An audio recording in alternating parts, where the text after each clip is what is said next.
तो देखिए आज यस का सर। जो टॉपिक होने वाला है हमारा, जो इम्पोर्टेंट टॉपिक है, और ये टॉपिक है टच के बारे में। कि जब आपके पास कोई भी मोबाइल टच प्रॉब्लम में आ रहा है, कैसे किसी भी फॉल्ट को जो है डायग्नोस करते हैं, और उसके बाद स्टेप बाय स्टेप उसको चेक करना है, और उसके बाद उसको रिपेयर करना होता है। ठीक है।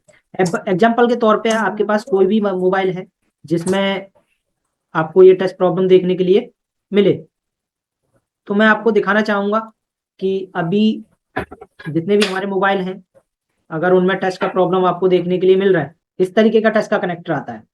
यानी कि अगर हम टच की बात करें, तो देखिए पहले जितने भी हमारे मोबाइल मार्केट में आते थे, उनमें देखा होगा आपने, जो हमारे डिस्प्ले में जो टच का कनेक्टर होता था वो अलग होता था, और जो हमारा टच का कनेक्टर होता था वो अलग था, और डिस्प्ले का कनेक्टर अलग हुआ करता था।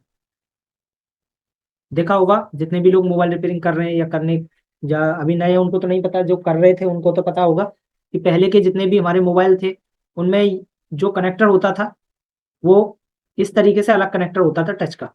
यानी डिस्प्ले से दो पत्ते निकले हुए होते थे, एक तो हमारा टच के लिए काम करता था, और दूसरा हमारा डिस्प्ले के लिए काम करता था।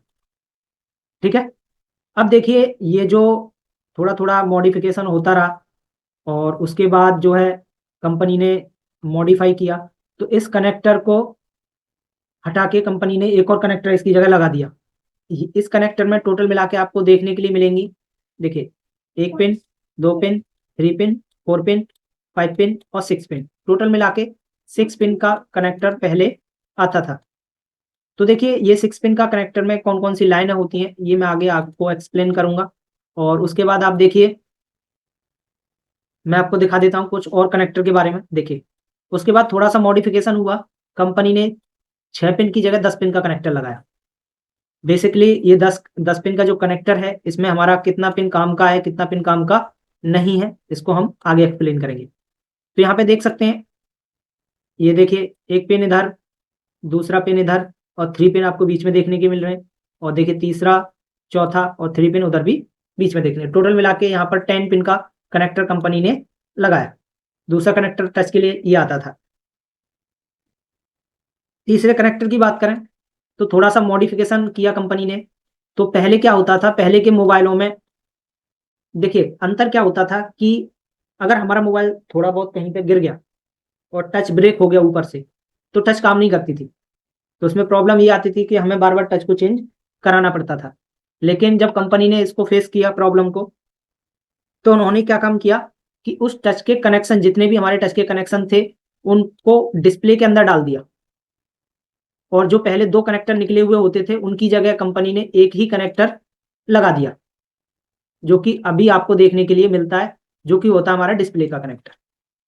इस तरीके से अब के मोबाइलों में क्या होता है, आपका मोबाइल गिर जाए, टूट जाए, फूट जाए, ऊपर से जो ग्लास होता है वो कितना भी चढ़ गया, लेकिन टच काम फिर भी करती रहती है।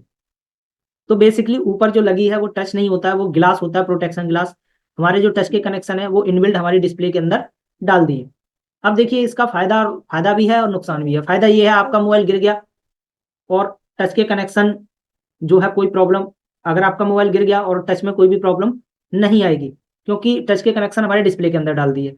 अब नुकसान ये है कि अगर टच में कोई भी प्रॉब्लम आ गई, तो पूरी आपको डिस्प्ले ही चेंज करनी पड़ती है। पहले के मोबाइलों में अलग से टच चेंज हो जाती थी। तो कुछ फायदा भी है और कुछ नुकसान भी है, लेकिन फायदा इससे ज्यादा है, क्योंकि आज के मोबाइल गिर भी जाए तो भी हमारे टच पर कोई भी फर्क नहीं पड़ता है। अब देखिए, कॉमन सी बात है, अगर हमारे मोबाइल में कितने भी पिन का कनेक्टर आ जाए, अगर आपको टच का नॉलेज है, चाहे ये कनेक्टर आ जाए आपको, ये चाहे ये कनेक्टर आ जाए, चाहे ये कनेक्टर आ जाए, अगर आपको टच का नॉलेज है, तो आप किसी भी फोन को रिपेयर कर सकते हैं। उसकी पिन का नॉलेज है, पिन डिटेल का नॉलेज है, तो आप कैसे भी आप उस मोबाइल को बना लेंगे। अब बात करते हैं टच की, तो हमारे मोबाइल में जो टच होता है वो कितने तरीके से काम करता है वो समझते हैं। देखिए अगर बात करें टच की, तो कोई भी एक प्रॉपर मॉडल आप उठा लो, कोई सा भी जो आपको अच्छा लगे उस मॉडल पर आप सीख सकते हो, लेकिन मैं आपको तीनों मॉडल पर सिखाऊंगा। तो सबसे पहले जान लेते हैं इस मॉडल के बारे में, कि इंडिविजुअली इसमें 6 पिन होती हैं। अब देखिए ये जो टच है, ये जो टच के कनेक्शन है, ये 6 पिन का कनेक्टर इसमें दिया हुआ है। अब इसके कनेक्शन क्या क्या होते हैं, किस पिन का क्या नाम होता है, कितना जीआर मिलता है, कितना वोल्टेज देखने के लिए मिलेगा, उसकी तरफ चलते हैं। ठीक है। अभी देखिए सबसे पहले हम बात करें टच के बारे में, तो देखिए जो हमारा टच होता है, वो दो तरीके से काम करता है हमारे मोबाइल के अंदर। सबसे पहला काम जो होता है वो होता है हमारा I2C प्रोटोकॉल, ये वाला, और दूसरा तरीका होता है हमारा SPI प्रोटोकॉल। अब देखिए, ये जो कनेक्शन आपको ये जो कनेक्शन आपको I2C प्रोटोकॉल में देखने के लिए मिल रहे हैं, तो आपको इसमें देखिए क्लॉक का सिग्नल देखने के लिए मिलेगा, SDA का सिग्नल देखने के लिए मिलेगा, इंटरप्ट का सिग्नल देखने के लिए मिलेगा, रीसेट का सिग्नल देखने के लिए मिलेगा, 1.8 की सप्लाई देखने के लिए मिलेगी, और एक 2.8 की सप्लाई देखने के लिए मिलेगी। तो इतने सारे पॉइंट आपको इसमें चेक करने होंगे। और दूसरी तरफ देखें तो हमारा SPI प्रोटोकॉल होता है, इसमें देखिए आपको एक पिन ये देखने के लिए मिलेगा, एक पिन ये देखने के लिए मिलेगा, क्लॉक, CS, रीसेट, INT और VREG 1.8 की सप्लाई। तो एक इसका स्क्रीनशॉट आप निकाल लें कोई भी एक, और उसको ग्रुप में शेयर कर दें, जिससे आपको थोड़ा सा नोट्स बनाने में प्रॉब्लम ना हो। ठीक है, देखिए अभी हम जानेंगे जो हमारा I2C प्रोटोकॉल होता है उसके बारे में। ठीक है, तो अब हमारे मोबाइल में जब आप दोनों टच के बारे में पढ़ लेंगे तो कोई सा भी प्रोटोकॉल आ जाए हमें फर्क नहीं पड़ता, हम उस पर काम कर लेंगे। तो सबसे पहले फर्स्ट जानते हैं कि जो हमारा I2C प्रोटोकॉल बेस्ड टच होता है वो किस तरीके से हमारे मोबाइल में काम करता है और किस तरीके से उसको आइडेंटिफाई हम कर सकते हैं। ठीक है, तो चलते हैं टच की तरफ और वहां पर समझते हैं टच के बारे में। जैसे मेरा ये कनेक्टर है, अभी इस कनेक्टर में टोटल मिला के 6 पिन है। अगर हम 6 पिन का डिटेल जाने तो हम चलते हैं इसके डायग्राम की तरफ जो हमने आपके लिए बनाया है, उससे भी समझेंगे, और दूसरा जो इसका स्कीमेटिक डायग्राम होता है उससे भी इसको समझेंगे, दोनों तरीके से समझेंगे। ठीक है, अभी देखिए बेसिकली यहाँ पे मैं इसका जो डायग्राम होता है उसको ओपन कर ले रहा हूँ, और इसका जो लेआउट होता है उसको भी ओपन कर ले रहा हूँ। तो दोनों डायग्राम से आपको समझाएंगे बहुत ही अच्छे तरीके से, जिससे आपको सारा जो टॉपिक होता है वो बहुत ही अच्छे समझ में आएगा। तो देखिए बेसिकली हमारा जो टच होता है, अभी देखिए जैसे कि मैंने ये कनेक्टर को खोल के रखा है, आपको इस साइड आना है, और यहाँ पे देख सकते हैं ये टोटल मिला के इस कनेक्टर में 6 पिन दे रखी है। यहाँ पे देख सकते हैं टोटल मिला के ये 6 पिन का कनेक्टर है। तो हमको क्या करना होता है, इसमें सबसे पहले इसका जो नंबर होता है उसको कॉपी करके अपने डायग्राम में पेस्ट करना है। तो डबल क्लिक करके मैंने इसका नंबर कॉपी कर लिया, डायग्राम में आके इसको पेस्ट कर दिया, और नेक्स्ट करेंगे। तो देखिए ये इस कनेक्टर का पिन डिटेल है, ये उस कनेक्टर का पिन डिटेल है। तो देखिए ये जो पिन डिटेल है, अब इससे आप एक आइडिया लगा लेंगे कि जो मेरा ये कनेक्टर है उसमें कौन सा पिन कौन सा लगा हुआ है। देखिए फर्स्ट नंबर का जो पिन है यहाँ पे आप देख सकते हैं, ये पिन हमारा क्या है, ग्राउंड है। ये पिन क्या है, ग्राउंड है। अब देखिए डायग्राम की तरफ चलते हैं, तो डायग्राम में से आप बहुत ही अच्छे से पता लगा लेंगे कि आगे का पिन कौन सा है। देखिए ग्राउंड, ग्राउंड के पास ये क्या लिखा हुआ है, रीसेट, INT, SCL, SDA और 2.8 की सप्लाई। अभी आप मेरे को ये बताइए कि इस मोबाइल में कौन सा प्रोटोकॉल काम कर रहा है। इतने पिन देख के आप ये समझेंगे कि कौन सा प्रोटोकॉल काम कर रहा है, बताइए। I2C। देखिए अभी मैंने रिसेंटली आपको दिखाया था, देखिए दोबारा से मैं आपको दिखाने की कोशिश करता हूँ उसी को जो अभी मैंने आपको डायग्राम दिखाया था। देखिए ये देखिए I2C प्रोटोकॉल में कितने पिन है, SCL है, SDA है, INT है, रीसेट और 1.8 की 2.8 की सप्लाई है। तो यही सारे पॉइंट आपको वहां पर देखने के लिए मिल रहे हैं। देखिए यहाँ पे देखिए SCL है, SDA है, INT है, रीसेट है और 2.8 की सप्लाई है। तो ये सारे पॉइंट से हमें ये पता लग गया कि इस मोबाइल के अंदर हमारा I2C बेस्ड टच काम कर रहा है। अब इन पिन का आप वर्किंग समझेंगे, काम कैसे करती हैं ये पिन। तो उसके लिए मैंने आपके लिए एक डायग्राम तैयार किया है, किस तरीके से हमें इनको चेक करना होगा। ठीक है, अभी आप देखिए समझिए कि आपके पास कोई भी मोबाइल आगे टच प्रॉब्लम में, जैसे एग्जांपल के तौर पे इसी मोबाइल को हम ले रहे हैं कि ये मोबाइल आगे टच प्रॉब्लम है, चाहे इसके अलावा कोई अदर मोबाइल आ जाए जिसमें I2C बेस्ड टच काम कर रहा है। तो उस मोबाइल में देखिए सबसे पहला काम क्या होता है, हमको पुल टेस्टिंग करना होता है। क्या करना पड़ेगा, पुल टेस्टिंग। पुल टेस्टिंग में हम क्या करते हैं, हर पिन का GR लेते हैं। GR का मतलब क्या होता है, ग्राउंड रेजिस्टेंस, ग्राउंड वैल्यू, कुछ भी बोल सकते हो आप। ठीक है, इस GR से हमें एक आइडिया मिल जाता है कि जो हमारा लाइन है वो IC तक ओके है या नहीं है। तो सबसे पहले क्या करना होगा आपको, जैसे फर्स्ट पिन क्या है, VREG L10 2.8 यानी 2.8 वोल्ट का सप्लाई है। अब ये जो 2.8 वोल्ट का सप्लाई है, इस पिन पर आपको जो GR देखने के लिए मिलेगा वो आपको 250 से लेके 800 के बीच, 250 से लेके 800 के बीच का जीआर आपको देखने के लिए मिलेगा। अब देखिए ये जो जीआर है, अब इस जीआर को आप चेक करना है, तो कैसे चेक करेंगे? मल्टीमीटर को आपको कहाँ रखना है? डायोड रेंज में। कहाँ रखना है? डायोड रेंज में। और रेड पिन को क्या कर देना है हमको? ग्राउंड। रेड पिन को ग्राउंड पे लगा के जब चेक करेंगे ब्लैक पिन से, तो इन सभी पिन पर 250 से लेके 800 के बीच जीआर देखने के लिए मिलना चाहिए। अगर ये जीआर इन पिनों पर प्रॉपर मिल रहा है सभी पर, तो ये सारे पिन मेरे आईसी तक ओके हैं, इनकी लाइन में कोई भी प्रॉब्लम नहीं है। अगर देखिए किसी भी पिन पर जीआर आपको नहीं मिलता, क्योंकि बेसिकली जब भी टच का लाइन ब्रेक होगा तो कोई भी एक लाइन हमारी ब्रेक हो जाती है, जिससे टच काम करना बंद कर देती है। तो जिस लाइन पे भी जीआर नहीं मिल रहेगा वही लाइन मेरा ब्रेक है, मुझे उसी लाइन को ट्रेस करना है और आगे चेक करना है। तो हम आपको पूरा बताएंगे, चाहे वो कोई भी लाइन ब्रेक हो। देखिए अगर कोई भी लाइन हमारा ब्रेक हो जाए या काम नहीं करे, तो उसके लिए हमें पूरा चेक करने की जरूरत नहीं होती, लेकिन जब आप पढ़ रहे हैं तो पूरा एक बार आप ध्यान से पढ़ लें, तो आपको आगे चल के कोई भी प्रॉब्लम देखने के लिए नहीं मिलेगी। तो देखिए एग्जाम्पल के तौर पर हम इस सेट का एग्जाम्पल ले रहे हैं। तो देखिए एक एक लाइन को हम ट्रेस करेंगे, और इसका डायग्राम भी मैंने तैयार किया है, उसका भी फोटो मैं अभी आपको दे देता हूँ। देखिए यहाँ पे मैं आपको, देखिए इसका फोटो आप सभी लोग निकाल रहे हैं, और कोई भी एक निकाल के ग्रुप में शेयर कर लेना, ठीक है?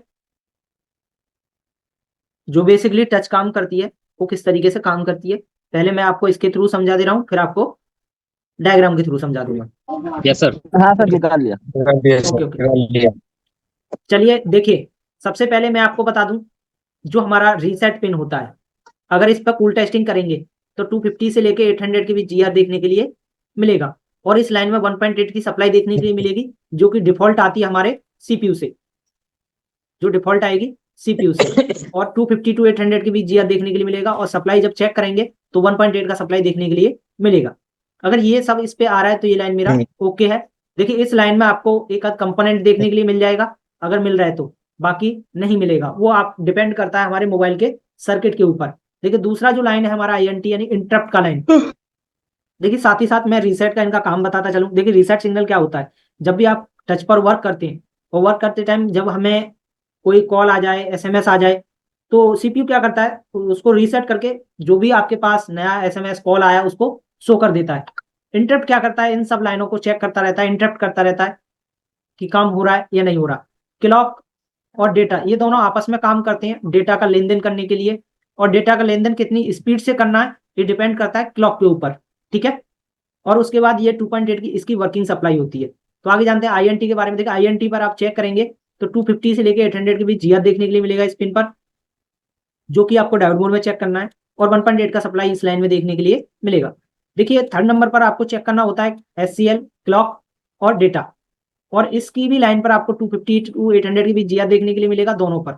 इस पर भी 1.8 का सप्लाई देखने के लिए मिलेगा। देखिए इस पर जो 1.8 का सप्लाई आ रहा है ना, ये किसी ना किसी एलडीओ से आता है, ये डिफॉल्ट नहीं आएगा। देखिए इन पर जो सप्लाई आता है वो या तो डिफॉल्ट आता है सीपीयू से या किसी रजिस्टर से होके आता है। तो किसी में ये रजिस्टर देखने के लिए मिलते हैं, किसी में नहीं मिलते, लेकिन ये जो रजिस्टर लगे हुए हैं 2.2 किलो के, ये कंपलसरी है, आपको देखने के लिए मिलेंगे। अब जो हमारा वर्किंग सप्लाई होता है टच का 2.8 वोल्ट का, वो भी आता है हमारे पावर आईसी से। अब आपको एक आइडिया लग गया कि अगर आपका ये वोल्टेज वाला पिन मिसिंग हुआ है तो आपको किसको चेक करना है, इस लाइन को, और उसके बाद पावर आईसी पर काम करना है। अगर इनमें से कोई भी लाइन एक मिसिंग हो गई तो आपको सीपीयू को चेक करना है। माइक म्यूट कर लीजिए जहां से आवाज आ रही है, टेक्नो आई, ये वाले माइक को म्यूट कर लो अपने। उसके बाद देखिए इन क्लॉक और डेटा को काम कराने के लिए इस पर 1.8 का सप्लाई आता है। अगर देखिए ये 1.8 वोल्ट का सप्लाई इस क्लॉक और डेटा की लाइन पर नहीं आएगा, पुल अप नहीं होगा, तो ये क्लॉक और डेटा का लाइन एक्टिव ही नहीं होगा, जिससे हमारा टच काम नहीं करेगा। दूसरा पॉइंट, अगर ये जो रजिस्टर इसकी लाइन में लगे हुए होते हैं 2.2 किलो ओम के, इनकी वैल्यू अप डाउन होगी तो भी ये जो हमारा क्लॉक और डेटा का पिन है ये काम नहीं करेगा, ठीक है? तो देखिए ये काम कैसे करता है उसको समझते हैं। देखिए अब ये जो क्लॉक का, देखिए ये जो लाइन है मैं आपको दोबारा से एक्सप्लेन कर दे रहा हूँ। ये क्लॉक की लाइन सीधी जाती है हमारे कनेक्टर पर, और डेटा की लाइन भी सीधी जाती है कनेक्टर पर। अगर आप इसको ऑफ मोड में चेक करेंगे, मोबाइल को ऑफ कंडीशन में, तो यहाँ पर आपको GR देखने के लिए मिलेगा। लेकिन जब आप मोबाइल को ऑन करेंगे तो देखिए ऑन करते ही हमारा पावर आईसी ऑन होता है, और पावर आईसी के LDO 5 से, अब LDO क्या होता है उसको आगे समझेंगे। LDO 5 से 1.8 का सप्लाई आउट होता है, जो कि इस रजिस्टर पर आता है, और ये रजिस्टर क्या करता है, इस सप्लाई को पास करता है और डेटा की लाइन पर दे देता है। सेम सप्लाई हमारे एक और रजिस्टर से होकर क्लॉक की लाइन में आता है। तो जैसे ही इन दोनों लाइन पर ये पुल अप सप्लाई मिलती है, तो वैसे ही इस लाइन का जो लॉजिक है वो हाई हो जाता है, जिससे ये दोनों लाइन एक्टिव हो जाती हैं, जिससे ये क्लॉक और डेटा का सिग्नल काम करना स्टार्ट कर देगा। ठीक है, अभी देखिए मैं आपको, ये तो हुआ मेरा यूनिवर्सल डायग्राम जो I2C प्रोटोकॉल के लिए मस्ट है, ये आपको चेक करना होगा। अगर आपने ये चेक कर लिया तो आप किसी भी सेट पर काम कर सकते हैं, फर्क नहीं पड़ता हमें वो सेट कौन सा है, चाहे वो ओप्पो का हो, चाहे वो वीवो का हो, चाहे वो MI का हो, चाहे वो अदर किसी कंपनी का क्यों ना हो। अब देखिए टच की जो वर्किंग सप्लाई होती है वो आती है LDO 10 से, जो कि होती है हमारे 2.8 वोल्ट की सप्लाई, जो कि किसी ना किसी कैपेसिटर से होके हमारे कनेक्टर तक पहुंचती है। Yes sir. अभी देखिए ये जो 2.8 का सप्लाई है, देखिए यहाँ पॉइंट बना हुआ है, और देखिए पॉइंट की लाइन में आपको देखने के लिए मिलेगा ये कैपेसिटर। और देखिए ये जो कैपेसिटर होता है लेआउट में आके जब पेस्ट करेंगे इसका नंबर, तो आप देख सकते हैं ये कैपेसिटर यहाँ पर लगा हुआ है, और इसको मदरबोर्ड में देखेंगे तो ये कैपेसिटर ये लगा हुआ है। ठीक है, अब ये जो कैपेसिटर हाँ होता सर। है, इस कैपेसिटर पर 2.8 वोल्ट का सप्लाई आता है हमारे पावर आईसी से। अगर देखिए कनेक्टर पर आपको सप्लाई देखने के लिए नहीं मिल रहा है, तो वो सप्लाई आप इस कैपेसिटर पर चेक कर सकते हैं। ये जो लाइन है, इस लाइन को आगे फॉलो करेंगे हम, तो देखिए इस लाइन में ये एक डायोड लग रहा है, इसको बोलते हैं हम diode, TVS diode. Double diode को मिक्स करके पैक करके एक डायोड बनाया, TVS डायोड। ठीक है, अब ये जो TVS डायोड है इसका नंबर कॉपी करना है आपको ये, और इसका नंबर कॉपी करने के बाद आपको लेआउट में आना है, और लेआउट में आके इसको पेस्ट कर देना है, नेक्स्ट कर देना है, और यहाँ से देखिए ये एक TVS डायोड लगा हुआ है, और इसको हम बोर्ड में दिखाएं तो ये लगा हुआ है। देखिए बेसिकली इसका ज्यादा रोल तो है नहीं है, अगर ये टूट भी जाए तो टच के ऊपर कोई भी फर्क नहीं पड़ेगा। ठीक है, क्योंकि ये एक प्रोटेक्शन के रूप में ठीक लगा है हुआ सर। है। ऐसे ही ये कैपेसिटर है, ये फिल्ट्रेशन में लगा हुआ है, अगर यहाँ से निकल भी जाए तो भी हमारा सप्लाई आएगा, बट ये है कि अगर निकल गया तो लगा दो, अच्छा रहता है। ठीक है, हमारा टच स्मूथली काम करेगा। ठीक है, तो दो तो कंपोनेंट हमको ये मिल गए जो हमारे 2.8 की लाइन में लगे हुए। ऐसे ही आपको अदर किसी मोबाइल पर ट्रेस करना है, चेक करना है, और उसके बाद रिपेयर करना है। देखिए उसके बाद हम जानते हैं जो हमारा आगे का सिग्नल है वो किस तरीके से काम करता है। देखिए उसके बाद आप देख सकते हैं ये SCL और SD है, तो किसी भी एक लाइन को आप फॉलो करो। तो देखिए SCL और SDO को मैं फॉलो करता हूँ, तो देखिए SCL SDA लाइन में भी TVS आउट देखने के लिए मिल रहे हैं। तो एक का नंबर मैं कॉपी कर लेता हूँ यहाँ से, और लेआउट में आके नेक्स्ट करता हूँ। तो देखिए ये TVS डायोड आपको यहाँ पर देखने के लिए मिल रहा है, देखिए दो। तो भाई ये कंपोनेंट में दिखाता हूँ, देखिए ये लग रहा है, और यहाँ से निकलकर ये सप्लाई जो हमारी क्लॉक की है इस पर आएगी। और देखिए अभी रिसेंटली मैंने बताया था कि इस क्लॉक की लाइन में एक पुल अप रजिस्टर लगा होता है, तो मैं जैसे ही इस पर क्लॉक पर क्लिक करूंगा ना, तो देखिए, देखिए अब आगे हम टच स्क्रीन, SDA और SCL। अब देखिए इसकी लाइन में दो रजिस्टर लगे हुए हैं, एक और दो, कितने किलो ओम के हैं, 2.2 किलो ओम के। अब ये टू पॉइंट मदरबोर्ड टू में करोड़ के। कहाँ लगे हुए हैं उसको फाइंड करने के लिए इसका नंबर कॉपी करना है, और आपको लेआउट में आके पेस्ट कर देना है, नेक्स्ट करना है। कॉपी देखिए ये पेस्ट रजिस्टर कर लगा देना। हुआ है, एक ये रहा 1307, और एक और रजिस्टर लगा हुआ है 1308, दोनों कंपोनेंट के पास में ही है दोनों। 8। अब देखिए इसको मैं आपको लेआउट में दिखाता हूँ। तो देखिए जस्ट ये हमारा जो रिसीवर होता है, जस्ट उसके नीचे दो कंपोनेंट है, उसी के पास ये लगे हुए हैं। जस्ट इधर आएंगे इसके दूसरी साइड में, तो देखिए ये लगे हुए हैं दो रजिस्टर। ये इन रजिस्टर की जो वैल्यू होती है वो 2.2 किलो ओम की होती है, और इनके एक साइड तो टच के साइड कनेक्ट होगा, और दूसरी साइड पावर आईसी से कनेक्ट होगा। देखिए इसके इस साइड अगर चेक करेंगे तो आपको 1.8 का सप्लाई देखने के लिए मिलेगा, जो कि कहाँ से आता है, पावर आईसी से। चलिए उसको भी फाइंड करते हैं और आपको बताते हैं। देखिए ये रजिस्टर्स पे सप्लाई आ रहा है दोनों पर, कितने वोल्ट का, 1.8 वोल्ट का, जिससे ये दोनों लाइन एक्टिव होते हैं और काम करते हैं। अगर ये 1.8 का सप्लाई इन दोनों रजिस्टर्स के थ्रू इन सिग्नल पर नहीं आया, तो ये दोनों सिग्नल वर्क ही नहीं करेंगे, काम ही नहीं करेंगे। ठीक है, या इनकी वैल्यू अप डाउन होगी तो ये काम नहीं करेंगे। अब ये 1.8 का सप्लाई यहाँ से निकलेगा और सीधा हमारा पावर आईसी पर चला जाएगा। ठीक है, अब ठीक देखिए है सर। ये जो 1.8 का सप्लाई होता है ये आना मस्ट है। तो दो तीन लाइन क्लियर होगी हमारी। अभी देखिए आगे चलते हैं, आगे बताते हैं। मैंने आपको 2.8 समझा दिया, SCL SDA समझा दिया। अब देखिए INT और रीसेट। देखिए INT और रीसेट की लाइन में कोई भी कंपोनेंट यहाँ पर देखने के लिए नहीं मिल रहा। देखिए INT और रीसेट दोनों यहां से निकल रहे हैं और मेरे सीपीयू में जाते हैं। अब देखिए, अब यहां समझिए थोड़ा सा कि अगर आपका, देखिए थोड़ा सा यहां समझा देता हूं। देखिए अगर आपका 2.8 वोल्ट मिसिंग है तो आप ट्रेस कर सकते हैं और 2.8 वोल्टेज की सप्लाई यहां पर लाके दे देंगे, टच आपका काम कर देगा। देखिए SCL SDA पर रीडिंग नहीं आ रही, तो रीडिंग ना आने का मतलब क्या है कि ये मेरा जो लाइन है ये मेरा सीपीयू से ब्रेक हो गया। उस कंडीशन में आपको सीपीयू ही रिवॉल्व करना पड़ेगा, अदर कोई सॉल्यूशन नहीं है। तीसरा, INT और रीसेट लाइन में से कोई भी एक लाइन मिसिंग हुई तो आपको सीपीयू रिवॉल्व करना पड़ेगा और कोई सॉल्यूशन नहीं है। अब चौथा पॉइंट, सर इनके बीच में कोई कंपोनेंट नहीं लगा हुआ, SDR देखिए और कोई SCL के बीच कंपोनेंट में? नहीं लगा हुआ। अगर रीडिंग नहीं आ रही, अगर रीडिंग आ रही है फिर भी टच काम नहीं कर रही है, तो आपको पुल अप सप्लाई चेक करनी पड़ेगी 1.8 वोल्टेज की, जो कि हमारे SCL और SDA पर आती है। इतना चेकिंग आपको I2C प्रोटोकॉल के अंदर चेक करना होता है और उसको रिपेयर करना होता है। ठीक है, अभी इस वीडियो को आप 2-3 बार देखिए, समझिए, और जो भी मोबाइल आपके पास आता है उस पर ट्रेसिंग कीजिए। ठीक है, अभी इसमें कुछ डाउट और रहता है तो कल मैं इसको जो है, कल SPI प्रोटोकॉल पढ़ाऊंगा तो उसमें आपको एक्सप्लेन कर दूंगा जो भी आपको डाउट रहता है। ये वीडियो आपको क्लास के बाद मिल जाएगा, इसको आप 2-3 बार देखेंगे, आपके सारे डाउट क्लियर हो जाएंगे। फिर भी अगर कोई क्वेश्चन रहता है तो ग्रुप में आप पूछ लीजिए, मैं वहां पर आपको इसका जवाब दे दूंगा। ठीक है, कोई भी मोबाइल आता है तो उससे ठीक है रिलेटेड सर। भी आपको मैं बता दूंगा। क्लास को हम यही एंड करेंगे, बाकी सेम टाइम पर, कल हॉलीडे है, छुट्टी है, तो मैं आपको होमवर्क यानी 1-2 वीडियो और दूंगा, उसको आप देख लेना और समझ लेना। ठीक है, मंडे को सेम टाइम ठीक पर है, ठीक कनेक्ट है। होंगे। Bye, good night.